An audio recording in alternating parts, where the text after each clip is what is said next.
Hello student, once again welcome to my YouTube channel Navodaya Academy. We are Navodaya Kalam se Kranti. In this video, we are going to discuss about 10 most important question of complete science of class 10th which may appear in your upcoming examination. So let us proceed. Question number 1 में हमसे पूछ रहा है the image of an object placed between the pole and the focus of a concave mirror is formed. That means यदि किसी object को हम concave mirror के पोल और उसके प्रिंसिपल फोकस के बीच में रखें तो उस समय जो इमेज बनेगा उसका नेचर क्या होता है, उसके नेचर के ऊपर हमें कमेंट करना है। ठीक है,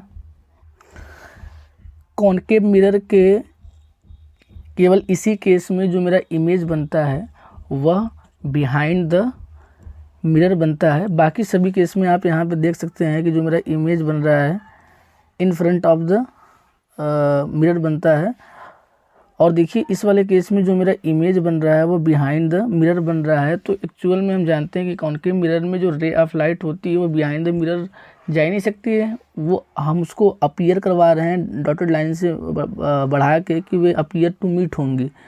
तो एक्चुअल में रे ऑफ लाइट का इंटरसेक्शन नहीं हो रहा है, इसलिए जो ये इमेज बन रहा है वो क्या है, आपका वर्चुअल इमेज है। And we know that the virtual image is always erect. और आप यहाँ पे देख भी रहे हैं कि इसका अपर पार्ट यहाँ पे जो मेरा इमेज है सिर ऊपर ही है और पैर नीचे ही है, तो ये क्या है, हमारा इरेक्ट है। तो इमेज की नेचर क्या हुई, ये आपका इरेक्ट है और क्या है, ये आपका वर्चुअल है और larger than the size of the object. That means इसका मैग्नीफिकेशन भी कितना होगा, मोर देन 1 होगा। सो इस प्रश्न का करेक्ट आंसर क्या हो जाएगा बच्चों, option number B, that is erect, virtual and large. Question number 2 में हमसे पूछ रहा है which lens is used in correcting the defect of long sightedness that is far sightedness. We know that hypermetropia is known as the long sightedness or far sightedness, and also it is clear to us that in hypermetropia we are not able to see the near object clearly, but we are able to see the distant object clearly. And in this defect of eye, image is formed behind the retina, isn't it?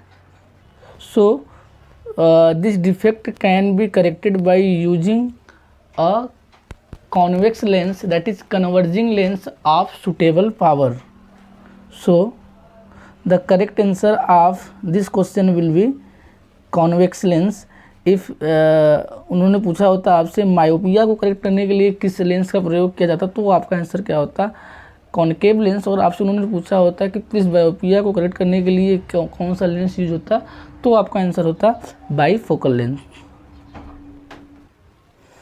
Question number 3 में हमें एक object है उसका image जो बन रहा है वो वर्चुअल इमेज बन रहा है और उस ऑब्जेक्ट की जो हमारी इमेज डिस्टेंस उस ऑब्जेक्ट की जो हमारी ऑब्जेक्ट डिस्टेंस है वो 0.2 मीटर दी हुई है और उसका मैग्नीफिकेशन 0.5 है। तो हमें नेचर बताना है लेंस का कैसा होगा, वो कौन सा लेंस होगा और उसकी फोकल लेंथ क्या होगी। तो हमें क्वेश्चन में दिया हुआ है कि u की वैल्यू 0.2 है, तो मैं आपको बता दिया हूँ कि आप लेंस लीजिए या फिर मिरर लीजिए, उसका नेचर कुछ भी वो u को हमेशा आपको निगेटिव लेना है। तो u माइनस 0.2 हो गया मीटर और आपको मैग्नीफिकेशन दिया हुआ है कि 0.5 है। तो लेंस के केस में यदि हम मैग्नीफिकेशन की बात करें तो हमारा वो क्या होता है v/u और मिरर के केस में क्या होता है माइनस v/u। तो यहाँ पे हम अकॉर्डिंगली वैल्यू पुट करेंगे तो हमारी v की वैल्यू आ जाएगी, क्या आ जाएगी, v equal to 0.5 into minus 0.2 और इसको मल्टीप्लाई करेंगे तो हमारा क्या आ रहा है माइनस 0.1 मीटर आ रहा है। अब यहाँ से हम क्या करेंगे, लेंस फार्मूला अप्लाई कर देंगे। अकॉर्डिंग टू लेंस फार्मूला क्या होता है हमारा 1/v minus 1/u equal to 1/f। और यहाँ पे हमने v और u की वैल्यू पुट कर दी। अब देखिए यहाँ पे हमारा डिनोमिनेटर में माइनस था, इसको हमने न्यूमरेटर में भेज दिया और 0.1 को हम क्या लिख सकते हैं 1/10, हमने डेसिमल को हटा दिया तो यहाँ पे हमने क्या लिख दिया 1/10। सिमिलरली इस माइनस को ऊपर भेजेंगे तो ये हो जाएगा माइनस ऑफ माइनस, तो माइनस माइनस प्लस हो जाएगा, तो यहाँ पे इसलिए प्लस साइन लगाया गया है और 0.2 का लिख दिया गया 2/10। फिर इसको हम ऊपर भेजेंगे तो क्या हो जाएगा 10/1, तो ये और माइनस है तो ये -10/1 हो गया। सिमिलरली ये वाला क्या हो जाएगा आपका 10/2 हो जाएगा इक्वल टू 1/f। अब इन दोनों का हम एलसीएम ले लेंगे, तो एलसीएम लेने पे हमारा क्या आ रहा है 2 आ रहा है। 1 से 2 में डिवाइड करेंगे तो 2 आएगा, और 2 का -10 में मल्टीप्लाई करेंगे तो -20 हो गया। तो ये क्या हो गया आपका -20 प्लस, और 2 से 2 में डिवाइड करेंगे तो 1 ही आएगा, 1 से 10 में मल्टीप्लाई करेंगे तो 10 ही आ जाएगा। अब एक वैल्यू माइनस है एक वैल्यू प्लस है, तो जोड़ेंगे तो जो हमारा वैल्यू है बड़ा वाला उसमें से ये 10 घट जाएगा, जिसका मैग्नीट्यूड ज़्यादा है। तो 20 में से 10 घटाएंगे तो 10 आया, तो जिसका मैग्नीट्यूड ज़्यादा उसका साइन भी लगा देंगे तो क्या हो गया आपका -10/2। ठीक है, अब यहाँ से हमारा क्या हो गया, देखिए इसको उल्टा करेंगे तो f बराबर क्या हो जाएगा 2/-10। तो वही यहाँ लिखा गया है कि f बराबर क्या हो जाएगा आपका 2/-10। अब हमने इसको इसके साइड को एक्सचेंज कर दिया है, तो f = क्या हो जाएगा -2/10। अब ये 10 है तो 10 से डिवाइड करेंगे तो ये हो जाएगा 0.2 मीटर, और यहाँ पे माइनस लग रहा था। तो हमारा फोकल लेंथ क्या आया 0.2 मीटर आया। और देखिए यहाँ पे हमारा जो साइन आ रहा है निगेटिव आ रहा है। निगेटिव साइन यहाँ पे इंडिकेट कर रहा है कि the nature of the lens will be diverging, और ये क्या हो गया आपका कॉनकेव लेंस हो गया। सो इस क्वेश्चन का हमारा जो करेक्ट आंसर हो जाएगा वो क्या हो जाएगा concave lens of focal length 0.2 metre. और इस क्वेश्चन को बिना सॉल्व किए ही हम बता सकते थे कि ये कॉनकेव लेंस ही होगा, बट फोकल लेंथ पूछ दिया था इसलिए इसको हमें सॉल्व करना पड़ा। ठीक है, क्यों? क्योंकि आप जानते हैं कि जो मेरा कॉन्वेक्स लेंस होता है, अगर आपका रे डायग्राम वाला कॉन्सेप्ट क्लियर है तो कॉन्वेक्स लेंस के केस में एक ही केस में वर्चुअल इमेज बनता है जब उसको हम ऑप्टिकल सेंटर और प्रिंसिपल फोकस के बीच में रखते हैं, और उस समय जो इमेज बनता है वो मैग्नीफाइड इमेज बनता है। और कॉनकेव लेंस के केस में हर बार जो इमेज बनता है वो क्या बनता है आपका वर्चुअल इमेज बनता है, और वो डिमिनिट साइज का बनता है, तो ऑब्वियसली उसकी मैग्नीफिकेशन क्या होगी <1 होगी। तो यहाँ पे मैग्नीफिकेशन 0.5 दिया था, तो इससे ये बात तो क्लियर हो गई थी कि हमारा एक कॉनकेव लेंस होगा, परंतु उन्होंने हमसे फोकल लेंथ भी पूछ दिया था, इसलिए हमें इतना कैलकुलेशन वगैरह करना पड़ा। ठीक है, नेक्स्ट क्वेश्चन हमारा जो है वो डिस्पर्सन ऑफ लाइट पे आधारित है। इस क्वेश्चन में हमसे पूछ रहा है when white light passes through a prism of glass the colour of the light रे bend maximum towards the base of the prism. हमें पता है कि जब वाइट लाइट प्रिज्म से पास होती है तो speed of light different medium में डिफरेंट होने की वजह से वो क्या होती है, वो अपने डिफरेंट मोनोक्रोमेटिक लाइट जो है विवग्योर 7 कलर में क्या हो जाती है, वो डिस्पर्स हो जाती है, और उसका जो कॉम्बिनेशन है कुछ इस टाइप का हमारा बनता है, जिसमें वायलेट लाइट सबसे ज़्यादा बेंड होती है और रेड लाइट सबसे कम बेंड होती है। तो वायलेट लाइट सबसे ज़्यादा बेंड होती है, तो यहाँ पे हमारा वाइट लाइट वायलेट लाइट सबसे ज़्यादा बेंड हो रही है, तो इसलिए इसका डेविएशन क्या होगा सबसे ज़्यादा होगा। ठीक है, तो हमारा करेक्ट आंसर क्या हो जाएगा बच्चों वायलेट लाइट हो जाएगा। नेक्स्ट क्वेश्चन में हमें बोल रहा है कि 2 रेजिस्टेंस है जिसकी वैल्यू R1 और R2 है और उसको पैरेलल कॉम्बिनेशन में जुड़ा गया है, तो हमारा R इक्विवेलेंट की वैल्यू क्या होगी।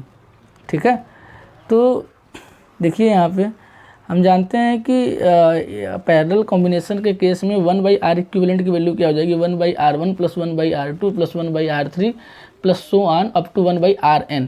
यहाँ पे 2 ही रेजिस्टेंस है तो इसलिए हमने 1/R1 + 1/R2 तक ही लिया है। अब R1 और R2 का एलसीएम लेंगे हम इन जनरल टर्म में, तो R1 R2 आ जाएगा।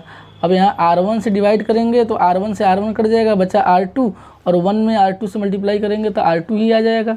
सिमिलरली R2 से डिवाइड करेंगे तो R1 बचेगा, तो न्यूमरेटर में क्या है आपका R2 + R1 अपान में R1 R2। अब इसका हमने रेसिप्रोकल ले लिया, तो हमारा क्या बना, रेसिप्रोकल लेंगे तो हमारा बन जाएगा R इक्विवेलेंट अपान 1, तो 1 डिनोमिनेटर में मैंने नहीं लिखा है, और ऊपर क्या आ गया R1 R2 अपान में R2 + R1। अब हमारा ऑप्शन जो दिया हुआ है, ये ऑप्शन देखिए यहाँ पे R1 + R2 सेंस में दिया हुआ है, तो हम क्या कर देंगे इसको उल्टा कर देंगे। R1 + R2 R2 + R1 दोनों वैल्यू एक ही होती है, तो इसलिए हमने इसको R1 + R2 लिख देंगे। तो हमारा करेक्ट आंसर क्या हो जाएगा option number C. Next question में हमसे पूछ रहा है the filament in an electric bulb is made of. तो फिलामेंट किसका बना होता है बच्चों, वो टंगस्टन का बना होता है। नाइक्रोम का क्या बना होता है, अगर आपसे पूछता है कि जो इलेक्ट्रिक हीटर होता है उसका जो वायर होता है किसका बना होता है, तो वो नाइक्रोम का बना होता है। ठीक है, आगे बढ़ते हैं। हमारा क्वेश्चन नंबर 7 से पूछ रहा है the transformation in an electric cell is, electric cell में कौन सी एनर्जी किसमें ट्रांसफॉर्म होती है। तो हमें ये पता है कि उसमें जो केमिकल एनर्जी होती है और केमिकल एनर्जी किसमें कन्वर्ट होती है, इलेक्ट्रिकल एनर्जी में। तो हमारा करेक्ट आंसर क्या हो जाएगा, ऑप्शन नंबर ए। ठीक है,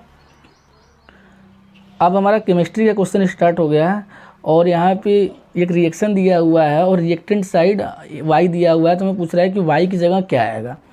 अगर आप ये क्वेश्चन नहीं समझते हैं, रिएक्शन समझ भी नहीं पा रहे हैं, फिर भी आप कॉमन सेंस से इसका आंसर बता सकते हैं। कैसे, आइए समझते हैं। According to law of conservation of mass के अकॉर्डिंग। ठीक है, अब देखिए यहाँ पे देखिए जो मेरा ऑक्सीजन है H2SO4 में 4 ऑक्सीजन आ रहा है। ठीक है, तो रिएक्टेंट साइड देखिए तो 2 ही ऑक्सीजन है क्योंकि H2O है और 2 मोल H2O है तो 2 ऑक्सीजन हो गया।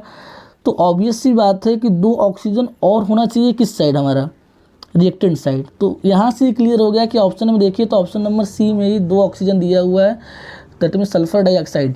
ठीक है, तो सी इसका आंसर हो गया। और देख लीजिए इधर प्रोडक्ट साइड में H2SO4 में सल्फर है और रिएक्टेंट साइड में सल्फर नहीं है, तो SO2 आंसर हो जाएगा। अगला सवाल जो 9th है इसमें हमसे पूछ रहा है which of the following is an acidic salt. तो एसिडिक साल्ट कौन है आपका, NaHSO4 है। क्यों, क्योंकि ये जो साल्ट है इसमें हाइड्रोजन प्रेजेंट है और हम जानते हैं कि जब कोई चीज़ डिसोसिएट होता है और वो H+ आयन देता है तो वो एसिडिक नेचर का होता है। तो हमारा आंसर क्या हो जाएगा, NaHSO4, ऑप्शन नंबर बी। ठीक है, नेक्स्ट क्वेश्चन की तरफ चलते हैं। नेक्स्ट क्वेश्चन पे जाने से पहले मैं आपको यहाँ पे थोड़ा सा कॉन्सेप्ट रिवाइज करवा देता हूँ। अगर हमसे नेचर ऑफ द साल्ट के ऊपर क्वेश्चन पूछे और यदि वो साल्ट एसिडिक साल्ट है तो ऑब्वियसली अगर वो एसिडिक है तो वो स्ट्रॉन्ग एसिड और वीक बेस का साल्ट होगा। अगर वो जो सॉल्ट के बारे में पूछा, अगर वो साल्ट क्या है आपका बेसिक साल्ट है तो ऑब्वियसली वो आपका वीक एसिड और स्ट्रांग बेस का साल्ट होगा और वो न्यूट्रल सॉल्ट है। जैसे यहाँ पे NaCl दिया हुआ है तो न्यूट्रल सॉल्ट है।